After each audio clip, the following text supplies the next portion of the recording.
ang gagawin ngayon ni PBBM kung yung isang sekretarya niya napatunayang sinungaling? Paano ngayon magtitiwala ang tao sa'yo at magiging proud pa ba si PBBM na meron siyang isang sekretary Na ganito ang na sinungaling? Kung lumalabas na sanay ka magsinungaling. dapat kapag-isipan niya ng mahal nating Pangulo ngayon. Diba? PBBM, isip-isip muna.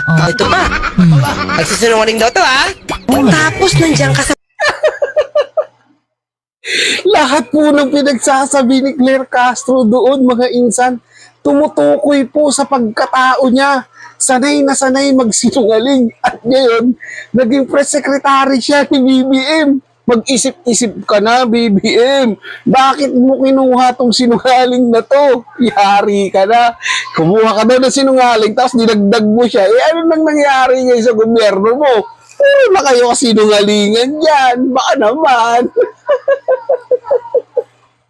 Mundo na tayo ng kasinungalingan. Nadagdag pa si Claire Castro. Ano na mangyayari? Mahilig pa naman sa fake news yan.